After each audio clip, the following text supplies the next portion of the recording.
نفامن إيوه قال إنكم قوم تجهلون. كواتا نستفيد من هذه الآية أن كل من يطلب عبادة غير الله فهو جاهل وإن ادعى العلم وإن لبس لباس أهل العلم، كحال عباد القبور اليوم. هر کەسێک داوا لە خەڵک کە خەڵچینە پێویستە ئێوە داوا لە پیاوچاکان بکەن، هانا بۆ پێغەمبەران بەرن، بچنە سەر فڵان مەرقەد و قوربانی بۆ بکەن، نەزری بۆ بکەن. هذا جاهل نەفامەوە.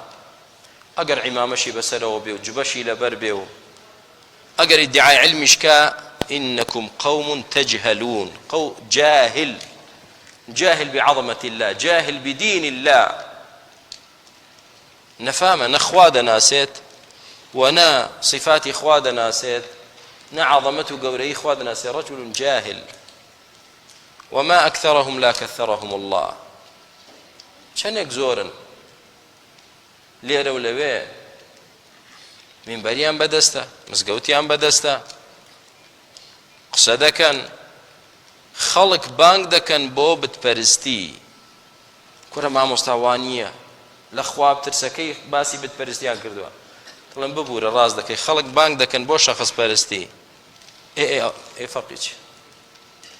ما الفرق بين عبادة الأصنام وعبادة الملائكة وعبادة الأنبياء والرسل وعبادة الأولياء والصالحين وعبادة البقر وعبادة الشجر والحجر؟ ما الفرق؟ لا فرق. فرقي چه براكم؟ ايش فرقي نيه. خوا بپرستيد موحديت مسلمان، لقال خوا بتيك بپرستي يا بوذا بپرستي يا قايق بپرستي يا ملائكتك بپرستي يا پیغمبرك بپرستي يا پیاوچاك بپرستي، عبدت مع الله غير الله، أشركت بالله وأنت مشرك أو تو شركت بخوا دانا. فرقي نية. بويا كلمة إسلام كلمة توحيد لا إله إلا الله. يعني شي لا إله إلا الله؟ كيف يمضلت رجدار مناي والله مداتو لا إله إلا الله يعني شي براشد لك فرق هيج خدايك بحق نيجي قال الله باش براجيان أن اعبدوا الله واجتنبوا الطاغوت. باشا براك هیچ پەرستراوێک نییە بە حەق شایستەی پەرستن بێ جگە لە ئەڵڵا. ئێدێستان پرسیارێک دەکەم، هەموو مسلمانێک وا ناڵێ لا إله إلا الله؟ باش کە دەڵێ لا إله يعني لا إله حق، يعني هیچ پەرستراوێکی حەق نییە، هیچ نییە، هیچ. يعني پێغەمبەرانیش پەرستراوی حەق نین، بەڵێ پێغەمبەرانیش چکە کەوتۆتت نییە، نی تەواو. آية هذا النفي يخص الجمادات والأصنام والأشجار والأحجار أم يعم كل ما عبد من دون الله؟ تايبتا ببتيكوا كالبرد لدار دروس كلا وكذا هيج إله غنيا ما بستثر أواننين يا أجر بيتو أو إذا فرستري بيغمبرك بيا بياوشاكك بقيناكا شمولي وانج دكا نايكا شمولي هم إذا كبرا ني لا إله إلا الله بس الله نوش بس بخوا دكي روجو بس بخوا دكري حج بخوا دكي داوا بس لخوا دكي سوند بس بخوا دكي هانا بس بو الله دبي شتێک دەست پێ دەکەی بەس بە ناوی خوا دەستی پێ دەکەی. بەڵام کەدی قەت بدەینێ براکانم لە ناو خەڵکی ئینەکم قەوم تەجهەلووندا چی هەیە کە هاوار دەکا یا الله یا رسول الله یا شێخ فلان یا غەوس یا حوسین یا عەباس، ئەمە هەموو شەریک بۆ خوادانانە کاک.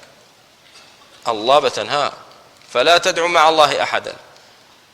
دەیەوێت شتێک هەڵگرێ بە ناوی خوا و پێغەمبەر. ناوی پێغەمبەر لەکوێنە کاک؟ هەموو قورئان بیخوێنەوە بسم الله الرحمن الرحیم، بسم الله بس بە ناوی الله. تۆ بۆ دەڵێی بە ناوی خوا و پێغەمبەر؟ ئێوە شیرکە کاک.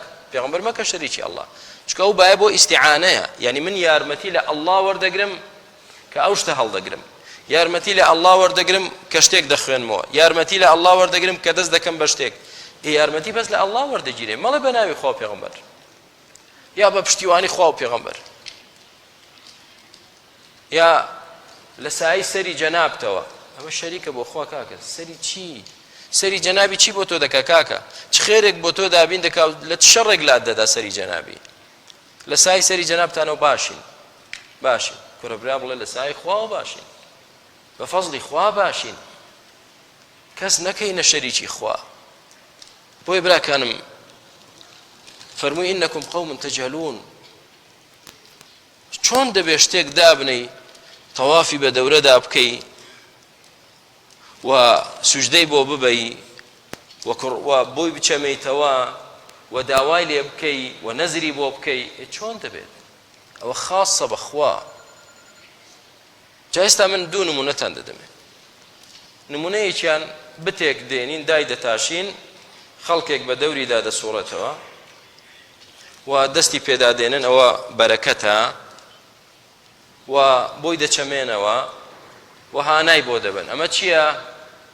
بتپەرستیە مامۆستاوە بتپەرستیە هەرگومانمان نیە ئێ زۆر چاک ئێستا بتێک نییە ئێستا قەبرێکە بە دەوریدا دەسوڕێنەوە هانای بۆ دەبن کڕنوشی بۆ دەبن داوای یارمەتی لێ دەکەن اعتیقادیان پێیەتی ئەمەیان چێ کاک نا مامۆستاوە بتپەرستی نیە ئەی چییە؟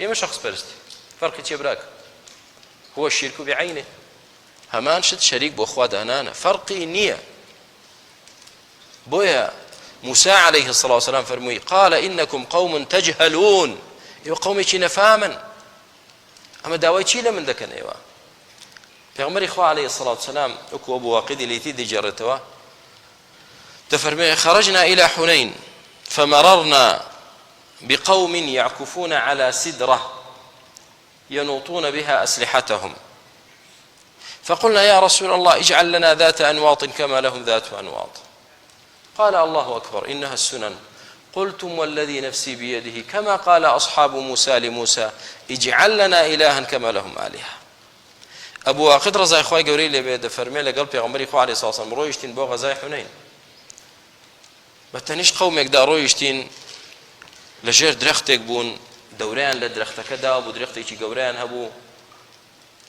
کەوانەکانیان و شمشێرەکانیان بەلقەکانی ئەم دارە هەڵواسی بوو بۆچی اعتقادمانەوە ئەم دارە بەرەکەتی پێوەیە هەر تیر و کەوانێک هەر شمشێرێک بەم درەختە هەڵواسرێ بۆ جەنگ یەکاو یەکە ئەبوو واقت ئەوانەی موسلیمەی فتح بوون تازە مسلمان بوون دوای فتحی مەکە لە بەردەستی پێغەمبەری خوا عەلەیهی سڵاو وسەلام پەروەردە نەبوو بوون تێنەگەیشت بوون لە دین دەفەرمێ ئێمە ژووتمان ئەی پێغەمبەری خوا عەلەیهی سڵاو وسەلام بۆ تۆش درەختێکمان بۆ دانانەی بۆمان دیاریکەی ئاوا بە بەرەکەتی بزانین و ئێمە شمشێرەکانی خۆمانی پێ هەڵواسین پێغەمبەری خوا عەلەیهی سڵاو وسەلام تووڕە بفەرمووی الله ئەکبەر ئەو دڵەن چییەوە سوێند بەوەی نەفسی منی بەدەستە قسەیەکتان کرد هەمان قسەی جوولەکەکان کە داوایان لە چێکرد لە موسا کرد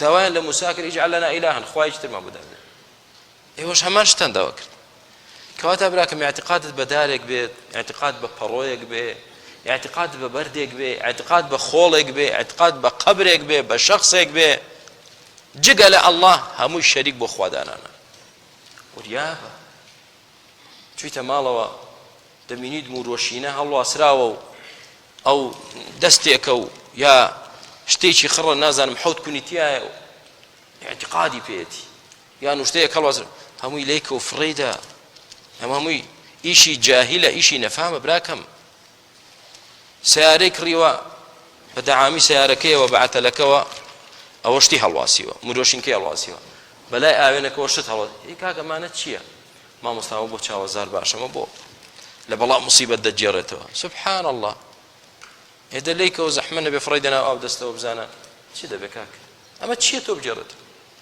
ئەو خوای دروستی کردووی تۆی بەدەستە ئەو دەتجێڕێتەوە لە بەڵام موسیبە ئەو دەتپارێزێ نەک ئەو جۆرەشتە خوڕافیاتانە قال إنكم قوم تجهلون براستي إيه وقومي جاهل